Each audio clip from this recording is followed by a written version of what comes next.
tardes, queridos hermanos, una vez más, bienvenidos a nuestro tema de hoy. Vamos a ahondar un poquito más sobre los libros apócrifos. Y antes de comenzar nuestro estudio, vamos a pedirles que inclinemos el rostro para orar.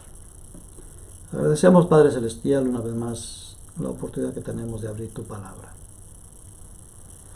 Pedimos, Señor, la dirección de tu Santo Espíritu. Habla a nuestra mente, a nuestro corazón. Abre nuestro entendimiento y prepáranos para recibir la unción de tu Espíritu mediante el poder de tu palabra. Lo pedimos en el nombre de Jesús, nuestro Salvador. Amén. Bien, mis hermanos, la palabra apócrifo, que es el tema que nos ocupa hoy, sobre los libros apócrifos. La palabra apócrifo significa oculto. Estos son documentos judíos que se escribieron durante el periodo intertestamentario, cuando Palestina era gobernada por los griegos. Repasando un poquito la historia, recuerden que hubo 4 imperios: Babilonia, Medo-Persia, Babilonia del 605 al 539, Medo-Persia 539 al 331. Luego vinieron los griegos hasta el 168 y después el Imperio Romano. Así que estos libros fueron escritos, estos documentos fueron escritos durante esa época, cuando no había profeta en Israel. Y eran los griegos los que dominaban Palestina.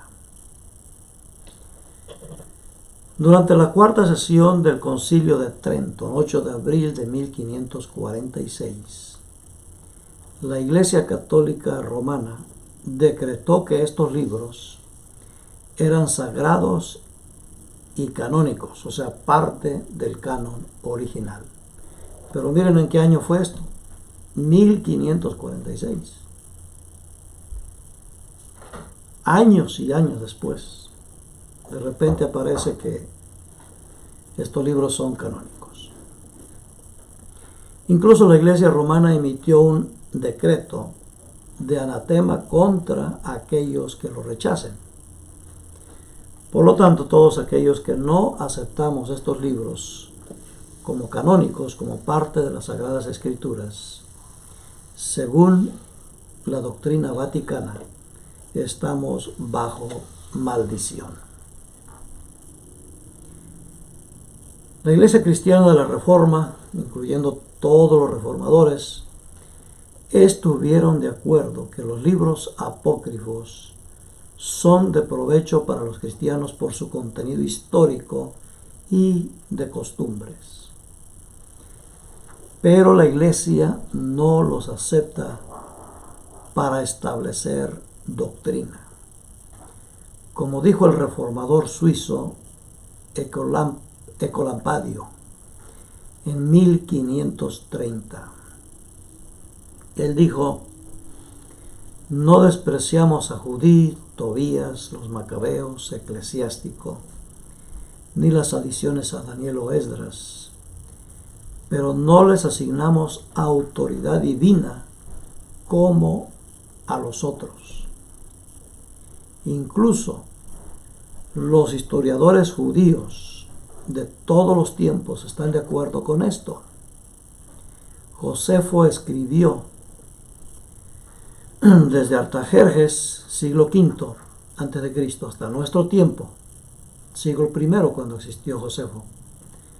Todo ha sido registrado, pero no se ha considerado merecedor de igual crédito a lo que lo precedió, porque cesó la exacta sucesión de los profetas. El último profeta fue Malaquías. A pesar de haber pasado tanto tiempo, nadie se ha atrevido a añadir nada a ellos, ni a quitarles nada, ni a alterar nada de ellos. Así que en esa época en que se escribieron estos libros apócrifos, no hubo profeta en Israel. El último profeta, Malaquías, su libro, aquí está, año 430 más o menos, antes de Cristo. Y ya no hubo profeta hasta que vino Juan el Bautista. ¿Ok? Por eso estos libros apócrifos, que fueron añadidos muchos siglos después por la Iglesia de Roma, no son inspirados, nunca los consideraron como libros inspirados. Son historias, costumbres de familias judías de esa época, que lo leemos así como una historia, nada más. No es un así dice Jehová como el resto de las escrituras. Es verdad que la Septuaginta, versión de los 70, que se conoce, que se preparó en el siglo III antes de Cristo, contenía los libros apócrifos, pero fue por influencia de judíos helenísticos que vivían en Egipto. No fue ningún acuerdo por los grandes hombres de Dios que esos libros hayan sido inspirados. No, fue influencia de algunos judíos helenísticos para que se incluyeran. Junto con los demás libros, pensaron ellos, pues serían parte del canon. Pero como ya vimos, eso no está de acuerdo con nadie. Solamente fue influencia de este grupo de personas. No cabe duda que la Septuaginta fue la versión de la Biblia que más impacto tuvo en las comunidades cristianas. Esto ha llevado a muchos a sugerir que como Timoteo era de origen griego y como tal, él debió haber utilizado la Septuaginta. Por lo tanto, cuando Pablo escribió a Timoteo diciendo toda escritura es inspirada por Dios, ellos que piensan, o es la opinión de ellos, que está incluyendo también a los apócrifos. Pero este argumento no tiene ningún peso, es solo una simple especulación. Es más, en ninguna parte del Nuevo Testamento se mencionan estos escritos como lo hace con los demás. Nunca los apóstoles mencionaron esos escritos, porque no son inspirados. En el Nuevo Testamento se citan frases de autores paganos, por ejemplo, en Hechos 17:28, Pablo cita una declaración que se atribuye a Arato de Soles. Quizá vamos a leer ese versículo como un ejemplo, 17:28 de Hechos. 17:28.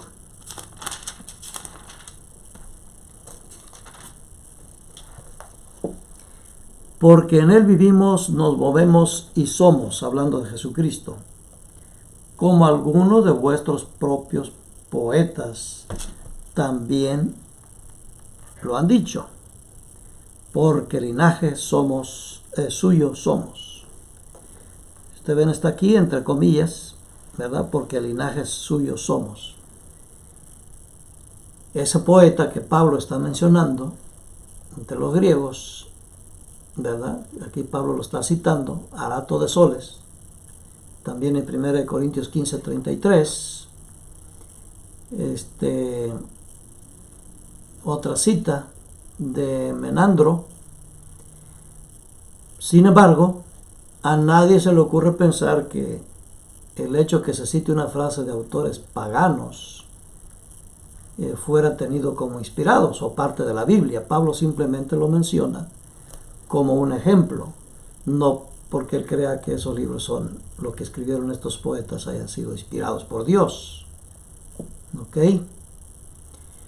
Los libros, pues, apócrifos no se citan en el Nuevo Testamento, por la misma razón.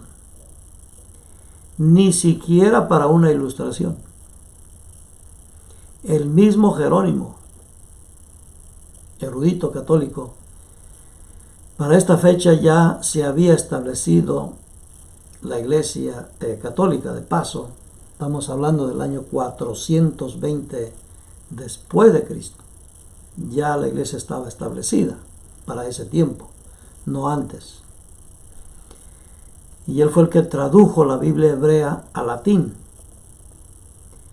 Y él mismo entendió que estos libros apócrifos no cumplían con las reglas establecidas para ser parte del canon bíblico original. Así que ni siquiera Jerónimo los incluyó. Veamos algunas enseñanzas erróneas de los libros apócrifos del Antiguo Testamento. Y estas son algunas de las razones por qué es que no se incluyen en el canon bíblico. Los libros apócrifos no aportan nada a nuestro conocimiento y comprensión del plan de salvación, en ninguna parte. Todo lo contrario, registran enseñanzas contrarias a las Escrituras y rompen la armonía que existe entre los libros inspirados. Ejemplos, vamos a ver 3 ejemplos. 1. La limosna libra de la muerte y purifica todo pecado. Eso está escrito en Tobías 12:9. Ustedes pueden buscar en ese libro apócrifo y dice que la limosna libra de la muerte y purifica de todo pecado. En Tobías 12:9 y Eclesiástico 3:10. Esto contradice a lo que enseñaron los apóstoles y el resto de la Biblia. Solamente vamos a dedicar tiempo a unos versículos. Efesios 2, 8 y 9.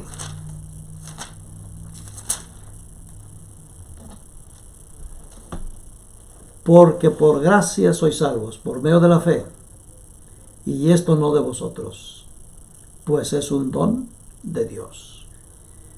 Nadie se salva por dar limosna, ¿verdad? Nadie es perdonado por obras. La salvación es por gracia. Y esto no es de nosotros. Es un don de Dios. Verso 9. No por obras, para que nadie se gloríe. Primera de Pedro 1:18.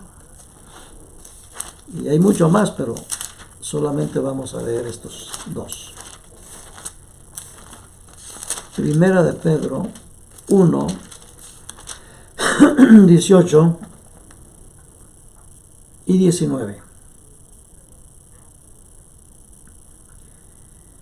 Pues ya sabéis que fuisteis rescatados de vuestra vana manera de vivir, la cual recibiste de vuestros padres, no con cosas corruptibles, como oro o plata, no es por dinero, sino con la sangre preciosa de Cristo, como un cordero sin mancha y sin contaminación.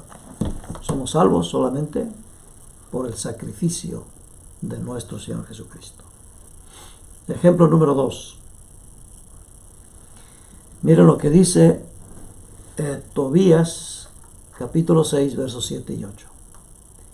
Si quemas el corazón, el hígado y la hiel de un pez ante personas atormentados por el demonio, el humo ahuyentará todo mal. Imagínense. En ninguna parte en la Escritura está haciendo esa recomendación. Esto es superstición. No es verdad bíblica. San Marcos 16:7. Marcos 16:7. El demonio no se ahuyenta quemando parte del cuerpo. Pero id, decid a sus discípulos y a Pedro que él va delante de vosotros a Galilea. Allí lo veréis, como dijo. Marcos 16:17, perdón. Con razón no coincidía. Vamos a ver el 17. Estas señales seguirán a los que creen. En mi nombre echarán fuera demonios. hablarán nuevas lenguas, etcétera, etcétera.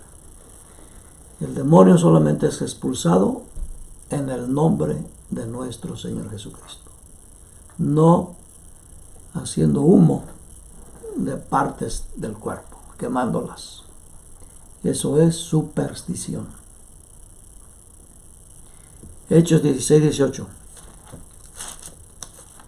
Hechos 16, 18.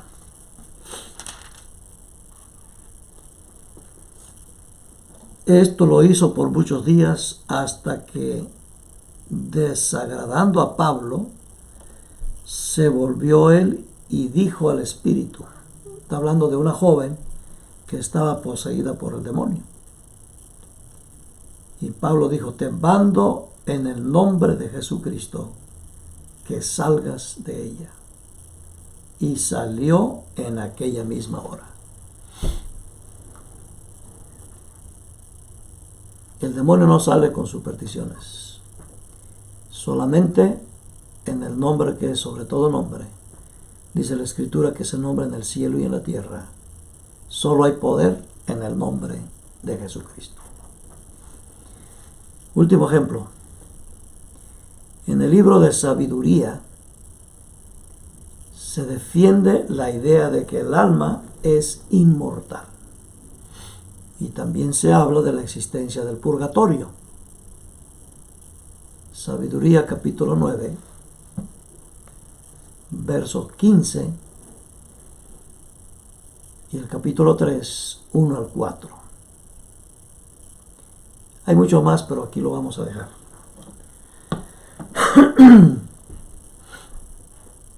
En ninguna parte en la Escritura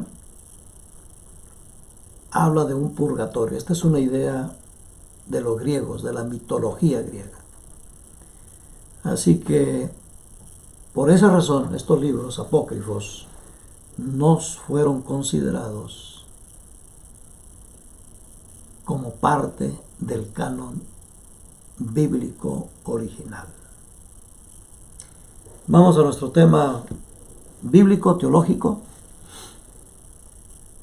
El Espíritu Santo es parte también de la deidad.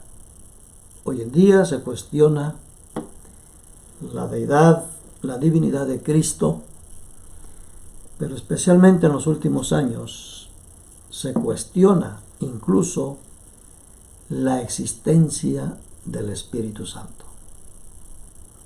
Isaías 48:12 dice de la siguiente manera: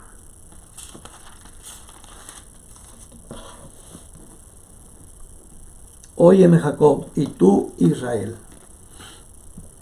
a quien llamé, yo mismo, yo el primero, y yo también el último. ¿Ok? Verso que sigue: mi mano fundó también la tierra, mi mano derecha midió los cielos, con el palmo al llamarlos yo. Comparecieron juntos. Juntaos todos vosotros y oíd. ¿Quién hay entre ellos que anuncie estas cosas? Aquel a quien Jehová amó ejecutará su voluntad en Babilonia, y su brazo estará sobre los caldeos. Yo hablé y lo llamé. Acercaos a mí, oíd esto. Desde el principio no hablé en secreto.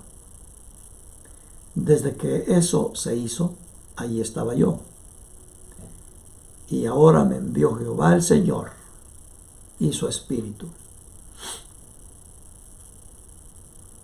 Así ha dicho Jehová, Redentor tuyo, el Santo de Israel. ¿Se dieron cuenta que aquí están los tres? ¿Me envió quién? Jehová. ¿Quién más? El Señor. Aquí está hablando de Adonai.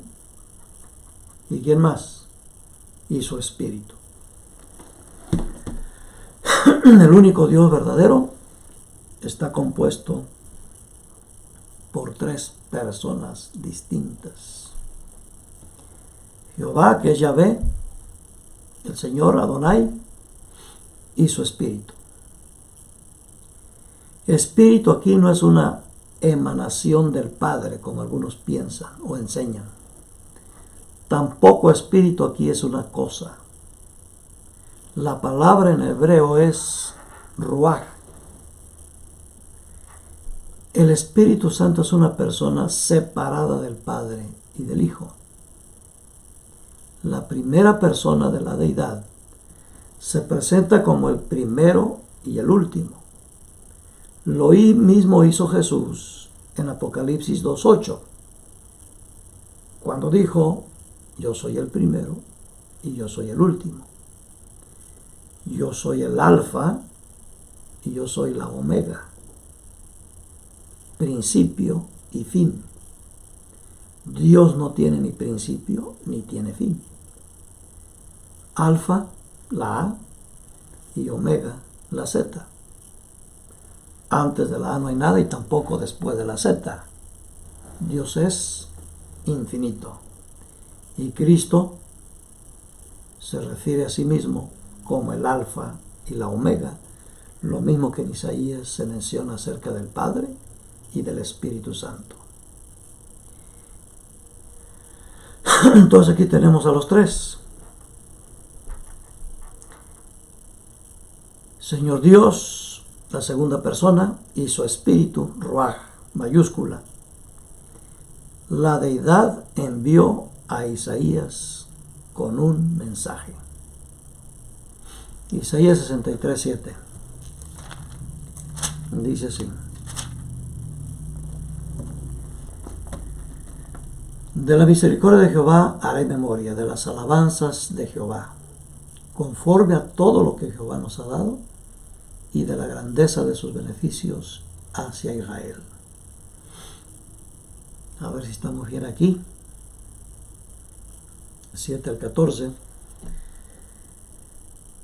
Verso 9. En toda angustia de ellos él fue angustiado, y el ángel de su faz lo salvó. Acuérdense del ángel de Jehová.